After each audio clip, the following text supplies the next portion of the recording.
안녕하세요. 생생한 수요일 생생건강테크의 이재봉입니다. 네, 안녕하세요. 박사연입니다. 네.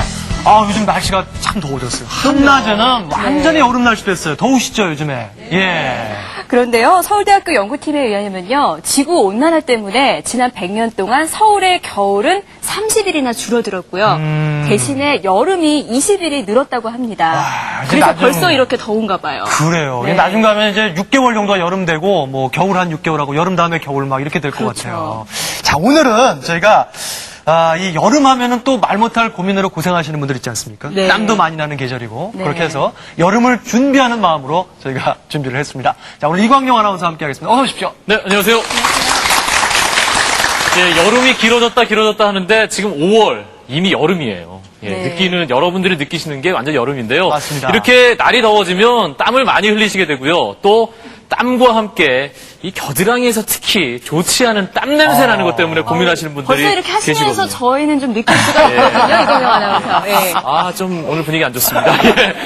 이렇게 고민하시는 분들이 적지 않은데요. 제가 오늘 해결해야 할 과제가 바로 이 땀 냄새입니다. 먼저 예. 화면으로 건강 특명부터 확인하시죠. 한낮 기온이 30도를 웃돌며 예년보다 때이른 더위가 찾아왔다. 날씨가 더워지면 누구보다 공포에 떠는 사람들이 있으니 시도 때도 없이 줄줄 흐르는 땀. 바로 그 땀으로 인해서 땀 냄새가 유독 심한 사람들이 바로 그 주인공. 버스나 지하철 등 밀폐된 공간에선 냄새 걱정에 이리저리 눈치 보기 바쁘고 찌는 듯한 더위에도 남들처럼 마음 편히 부채질하기 힘든 사람들. 심할 경우 대인기피증까지 생긴다고 하는데 그러나 이들에게도 희소식은 있다. 겨드랑이 땀을 없애주는 새로운 치료법이 속속 등장하고 있는 것. 땀에 대한 공포도 냄새에 대한 걱정도 모두 날려라. 건강 증명 여름철 땀 냄새 미리미리 고민하세요.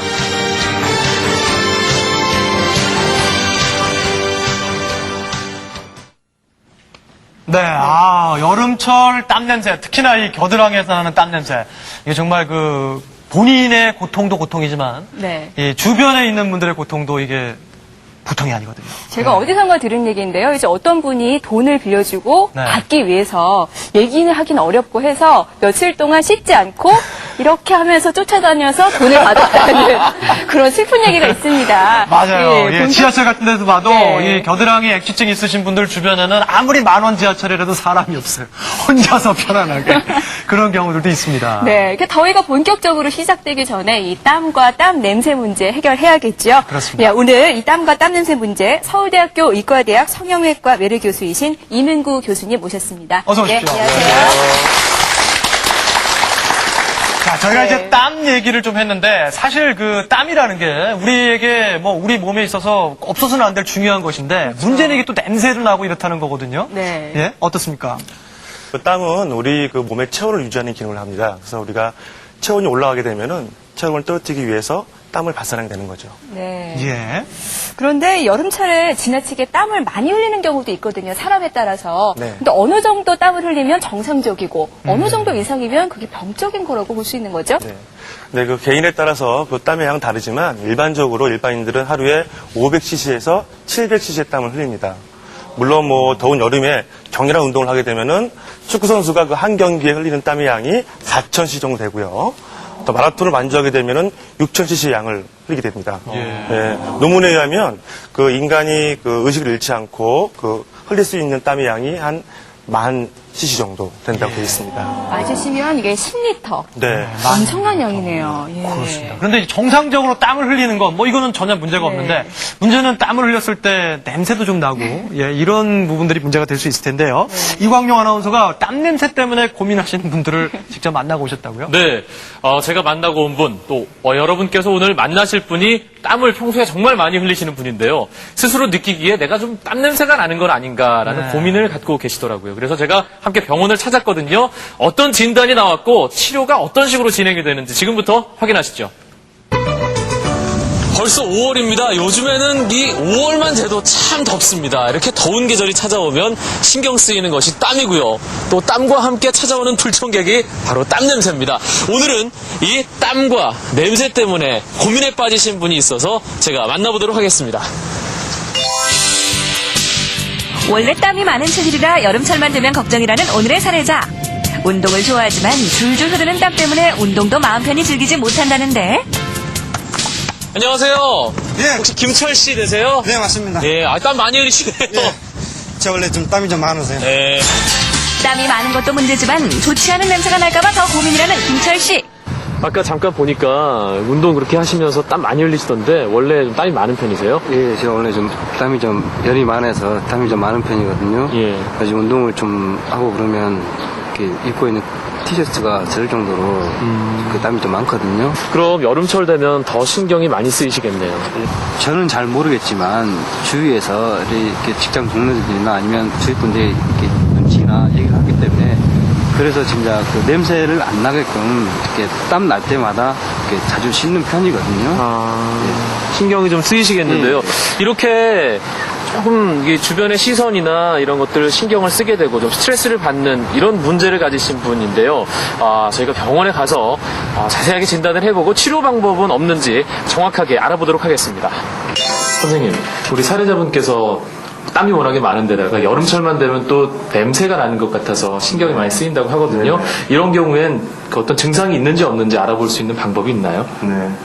일단 뭐 제일 중요한 거는 환자가 느끼는 주관적인 증상입니다. 그러니까 평소에 본인이 땀이 많이 나고 또 냄새에 대한 본인의 어떤 염려라든지 또 주위 사람들 지적이 많으면 우리가 일단 액취증으로 우리가 진단을 하는데요. 그런데 땀도 이렇게 좀 많은 분도 있고 좀 적게 나는 분도 있고요. 또 냄새가 나는 분도 있고 나지 않는 분도 있는데 그럼 어떤 원인이 있을 것 같은데? 우리 인체에서 땀이 나는 거는 뭐 전체 양은 좀 거의 비슷한데 이제 부위별로 특히 겨드랑이에 땀이 많은 분이 있고 적은 분이 있습니다. 네. 근데 이 땀의 양과 또 그 암내라고 그러죠. 그 액취증의 증상은 꼭 일치하는 건 아닙니다. 물론 이제 그 암내가 있으신 분들이 땀이 많이 나면 더욱 증상이 심해 보일 수 있지만 그 증상의 원인은 좀 차이가 있습니다. 네. 그러면 증상이 확인이 됐을 경우에 다한증의 경우, 액취증의 경우 치료 방법이 있을 것 같은데요. 어떤 식으로 치료를 하죠? 먼저 다한증의 경우는요. 우리가 부위별로 뭐 손이나 겨드랑이에 땀이 많이 나게 되면 그거를 지배하는 교감신경을 우리가 요즘은 이제 흉부외과에서 내시경으로 절단을 합니다. 그러면 이제 특정 부위에 땀이 안 나게 되죠. 근데 좀 단점이 있다면 그 부위 이외의 그 부위에서 땀이 또 오버해서 많이 나게 돼서 몰리는군요. 네, 그래서 우리가 이제 시원 유지를 위해서 일정한 땀 나게 되는데 너무 많이 나는 부위를 우리가 억제하면 다른 부위가 또 많이 나는 단점이 있어요. 네. 그럼 액취증의 경우는 어떤 치료가 가능하죠? 네, 최근에는 그 초음파 지방 흡입술을 이용해서 한 1mm 이하의 작은 절기를 이용해서 이제 선택적으로 그 아포크라인 샘을 제거도 하고 또 가벼운 화상을 일으키는 거예요. 초음파로. 그래서 그 주위 조직을 가벼운 화상으로 인해서 유착을 시키는 거죠. 네. 김철 씨의 걱정처럼 액취증이 있는지 정확한 진단을 위해 검사를 실시했다.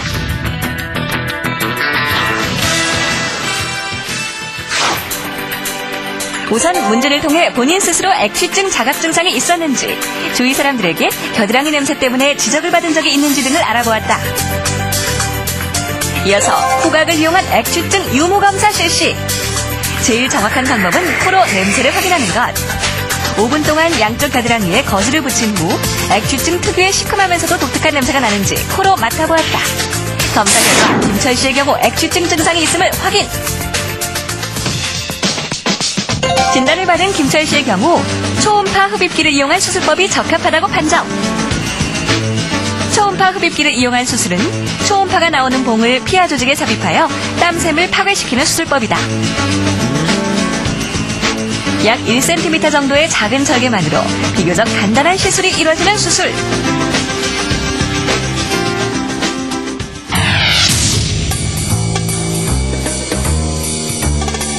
김철 씨의 수술 후 상태. 초음파를 사용하므로 회복이 빠르다는 것이 장점이다. 수술을 다 끝내셨는데 지금 기분이 어떠세요? 예, 막상 수술하기 전에는 겁도 나고 걱정도 많이 했었거든요. 근데 지금 수술 시간도 간단하고 빨리 끝나서 진짜 여름철에 땀 냄새 걱정 들어서 참 기분도 편하고 좋습니다. 간단한 수술을 통해서 우리 사례자분께서 여름철 땀냄새 걱정도 덜고 또 자신감도 회복할 수 있게 됐습니다. 튼튼 박사, 오늘도 임무 완성! 네, 제가 이제 그 땀 냄새를 좀 알아봤는데, 네. 네, 박사님, 그 땀의 종류에 따라서 뭐 냄새가 나는 땀이 있고 또 냄새가 별로 나지 않는 땀이 있고 그렇습니까? 네, 우리 몸에는 그 대략 한 200만 개 이상의 땀샘이 있습니다. 예. 또 그 종류로는 그 두 가지가 있는데 체온을 조절하는 그 에크라인샘은 바로 그 피부층으로 땀이 나오게 되고요. 우리가 암내를 유발하는 그 아포크라인 땀샘은 그 모낭을 통해서 그 땀이 나오게 됩니다. 그래서 그 채모가 많이 분포되어 있는 겨드랑이나 사타구니나 항문주위나 배꼽 주위에 예. 그 이제 많이 분포하게 되어 있죠. 냄새가 나는 땀은 또 따로 있군요. 그렇죠. 예. 네. 사례자의 경우를 보면서 나도 액취증이 아닐까 이렇게 생각하는 분들 많으실 텐데 액취증인지 아닌지는 어떻게 알 수 있죠? 그 치료에 앞서서 내가 그 치료의 대상인지를 잘 알아봐야 합니다. 왜냐하면 그 환자 중에는 자신의 그 체취에 너무 민감해서 네. 그거에 대해서 이제 고민하시는 그 암내 공포증의 환자가 있습니다. 드물게 이런 경우에는 그 치료 대상이 안 되고요. 그 객관적인 어떤 증상이 있어야 치료할 수 있습니다. 네. 제가요, 이럴 경우, 저럴 경우, 나는 혹시 액취증이 아닐까 의심하시는 분들 계시잖아요. 그래서 구체적인 경우를 하나씩 준비를 해봤거든요. 네. 차트 보시면서 얘기를 계속 나누죠. 자, 첫 번째입니다. 이럴 때 액취증을 의심하라. 다른 부위에 비해서 겨드랑이 쪽이 좀 비교적 많이 축축하게 젖어 있는 경우. 땀이 많다고 해서도 액취증은 아닙니다. 다만 그 액취증의 경우 이제 땀을 많이 흘리면 증상이 더 심해질 수 있습니다. 그렇군요. 그러니까 무조건 땀 많다고 액취증인 건 아니고. 그렇죠. 액취증이 있으신 분이 땀을 많이 흘리시면 물론 더 심해질 것이고요. 두 번째 경우도 한번 예. 확인을 해보죠. 네. 예. 저녁 무렵만 되면 이 흰 옷에 겨드랑이 부위가 좀 노랗게 변색이 된다. 이런 분들 있어요. 네. 예. 퇴근길에 보면 특히 직장인분들 중에 이렇게 흰 셔츠인데 맞아요. 이 부분만 노란 분들 많이 계시더라고요. 네, 어떻습니까? 그 땀샘에서 나오는 성분 중에서 그 이제 그 성분이 나와서 피부에 있는 그 세균과 반응해서 암모니아를 이제 발산이 되는데 그 암모니아 때문에 암내가 나고 또 겨드랑이 부분에 있는 그 우리 흰 옷에 노랗게 착색을 하게 되는 거죠. 액취증을 의심해봐야 하는 또 다른 경우입니다. 예. 귀지. 우리 귀 속에 있는 귀지가 축축하게 젖어 있는 경우에도 액취증을 의심해야 된다. 이거는 잘 이해가 안 가는데요. 뭐 귀하고도 상관이 있나요? 네, 그 아포크라인샘이 그 겨드랑이에 한 90% 있지만 나머지는 이제 귀라든지 항문 주위, 배꼽 주위에 있습니다. 그래서 그 어릴 적에 그 귀지가 축축한 아이들은 성장해서 그 암내가 날 가능성이 높습니다. 그렇군요. 그런 관계가 또 있군요. 마지막입니다. 네. 네 번째 경우인데요. 가족 중에 액취증인 사람이 있는 경우. 다시 말하면 유전이 되느냐 뭐 이 얘기거든요. 그렇죠. 그 부모 중에 그 한 분이 그 액취증이 있으면은 한 50% 경우에서 그 유전이 되고요. 두 분 다 증상이 있으면은 한 80% 정도가 유전이 됩니다. 그렇군요. 네. 그렇지만 이제 그 환자 중에서 유전이 안 되는 경우도 한 20% 정도 된다고 되어 있습니다. 그런데 보면요, 외국인들의 경우 우리나라 사람보다 액취증인 사람들이 더 많은 것 같은데 어떻습니까? 네, 맞습니다. 그 백인들은 한 80% 정도, 흑인들은 한 90% 이상이 냄새가 납니다. 네. 다만 그 한국인을 포함한 동양인들은 한 10% 정도 내외라고 보고되어 있습니다. 네. 그나마 다행이네요. 우리나라 사람들은 이제 좀 그렇죠. 적다는 얘기고요. 그런데요, 이 액취증이 있는 분들은 정작 냄새를 잘 못 느끼고 또 그 가족들도 액취증 있는지 없는지 잘 모르는 경우가 많다고 하던데 진짜인가요? 네, 그 후각은 그 쉽게 좀 피곤해지는 특징이 있어가지고 본인이나 가족들은 그 증상을 제대로 못 느끼는 경우가 많습니다. 예. 그 객관적으로 이걸 알아보기 위해서는 아까처럼 그 화면에 나온 것처럼 그 향기가 없는 꺼즈나 티슈를 겨드랑이에 끼우고 5분 후에 냄새를 맡아보면은 증상을 쉽게 진단할 수 있습니다. 가족들끼리는 좀 무감각해질 수도 있고 그럼요. 또 그렇군요. 그러면 일단 그 말씀하신 것처럼 액취증이라는 것을 확인을 하고 진단을 받으셨다면 이제 치료를 하셔야 되는데 뭐 아까 보니까 수술법도 있는 것 같고요. 어떤 치료 방법들이 있습니까? 치료 방법은 여러 가지 있겠지만 제일 확실한 치료 방법이 이제 수술법인데요. 예. 그 중에서도 최근에 가장 이제 관심을 받고 있는 것이 초음파 지방 흡입기를 이용한 방법입니다. 이것은 그 땀샘이 우리 겨드랑이 피하 지방층에 있기 때문에 초음파로 지방을 녹이고 또 흡입기로 빨아들여서 그 땀샘을 제거하는 방법입니다. 그래서 뭐 통증도 없고 뭐 흉터도 없어서 네. 많이 선호하고 있습니다. 수술이 불가능한 경우도 있고 또 좀 무섭잖아요. 이런 경우 약물 치료도 혹시 가능한가요? 그렇죠. 뭐 우리 근본적인 치료는 이제 수술법인데 만약에 뭐 직장 사정 등으로 인해서 수술이 안 되는 경우에는 약물을 통해서 좀 도움을 받을 수 있습니다. 예. 그 사용하는 약물로는 뭐 항생제 종류라든지 아니면은 냄새를 없애는 소취제 그리고 뭐 향수와 같은 방향제 등이 있겠습니다. 예. 네. 그 수술 자체도 그렇게 큰 수술은 아닌 것 같아요. 아까 수술하시는 모습을 보니까. 네네. 예. 어느 정도나 뭐. 비교적 간단한 수술이고요. 예. 당일 퇴원 가능하고 뭐 수술 시간은 한 30분 정도면 충분합니다. 아, 그렇군요. 네. 참 이 상쾌하고 뽀송뽀송한 여름을 맞기 위해서는 참 이렇게 준비를 잘 해야 됩니다. 그래서 제가 또 이번에 피부과를 찾아봤거든요. 예. 피부과에서 이 땀과 땀 냄새 고민을 해결하시는 분들도 있었습니다. 피부과에서는 어떤 치료를 하는지도 한번 확인해 보죠. 겨드랑이 피부를 뽀송뽀송하게 만들 방법은 없는지 피부과를 찾아 알아보았다. 날씨가 더워지고 하면 아무래도 땀이 많이 나고요. 네. 또 땀 냄새 때문에 고민하시는 분들이 많잖아요. 네. 실제로 병원을 찾는 분들도 많은가요? 봄이 되면 그러니까 땀이 나기 시작하니까 봄부터 굉장히 많아지는 것 같아요.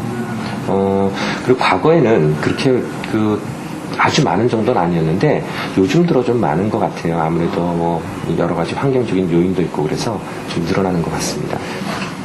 꼭 액취증이 아니더라도 네. 겨드랑이 털 때문에 네. 냄새가 난다고 느끼는 경우가 있는 것 같은데 어떤가요? 네, 실제로 있습니다. 그 털이 있으면 그 안에 상주하는 그 세균들이 있어요. 근데 이 세균이 우리 몸에서 분비하는 분비물, 특히 그 아포크라인선이라는 게 있는데 거기서 분비되는 분비물 자체는 원래 냄새가 안 나요. 근데 그걸 이 세균이 분해를 해버리죠. 암모니아랑 지방산으로 분해하는데 그게 이제 섞여서 쾌쾌한 냄새가 나게 해요. 말 못할 고민 액취증. 여러 해를 액취증으로 고민하고 갈등하다 어렵게 수술을 결심하고 병원을 찾은 한 여성을 만났다. 과연 그녀의 고민은 무엇이었을까? 오늘 수술 받으신다고요? 네, 날씨가 더워지고 그래서 더 냄새가 나는 것 같아서 받으러 왔거든요. 언제부터 그럼 이런 증상 때문에 고민을 하셨죠? 사춘기 지나면서 조금씩 저만 느낄 정도였는데 결혼 시점부터 더 심해졌던 것 같아요. 네, 나이가 들면서 더 심해지는 것 같았어요. 그러면 그 일상 생활 하시기에도 여러 가지 불편함이나 스트레스 같은 게 있으셨겠어요? 그렇죠. 이제 저는 그걸 느끼고 있었기 때문에 항상 뭐 좀 자리를 피하고 그다음에 샤워도 자주 해야 되고 세탁, 빨래도 자주 해야 되고 그런 불편함이 많았어요. 그러면 뭐 샤워 자주 한다든지 세탁 자주 한다든지 이런 거 말고 뭐 일상을 하시면서 그동안 어떤 식으로 이 증상을 조금이라도 해결을 해 오셨어요? 다른 해결 방법은 없더라. 그냥 제 나름대로 아무래도 사람들하고 이렇게 접촉이 피해지고요. 옷도 짧은 거는 좀 안 입어지고 네, 그런 것 같아요. 네. 그렇다면 액취증을 확실하게 해결할 방법은 없을까? 오랜 시간 액취증으로 고민해온 그녀에게 전기절연증을 이용한 수술 결정. 털은 땀이나 세균 번식을 돕기 때문에 본격적인 시술에 들어가기 전에 제모를 해야 치료 효과가 높다. 또한 털에 붙어있는 아포크린선도 제거되기 때문에 영구 제모가 더욱 효과적. 제모에 이어서 본격적인 시술에 들어가는데 전기절연증 치료의 원리는 절연된 침을 피하 지방층에 꽂아 전류를 흘리되 피부 쪽으로는 손상을 주지 않고 아포크린 땀샘이 위치한 피하 지방층만 파괴시키는 것. 절개를 하지 않아 흉터가 거의 남지 않고 샤워나 운동에 제한이 없어 일상생활에 지장이 없다. 네. 액취증에 대해서 여러 가지 알아봤는데요. 꼭 수술이 아니더라도 더워질 때, 땀날 때 효과적으로 땀 냄새 관리하는 그런 방법이 있다면서요? 일시적이긴 하지만 그 바르는 약이 있어요. 바르게 되면 딱 겨드랑이에서 나는 냄새를 좀 없애주는 그런 그 치료 약도 있고요. 또 집에서 간단하게 할 수 있는 거는 청결하게 하는 게 좋아요. 아까도 얘기했지만 균에 의해서 냄새가 더 심해지기 때문에 그 안에 항생제가 들었거나 균을 좀 없앨 수 있는 그런 비누를 사용하게 되면 냄새가 어느 정도는 좀 예방할 수가 있죠. 나만의 말 못할 땀, 냄새 고민. 미리미리 준비해서 건강하고 상쾌한 여름을 맞이하자.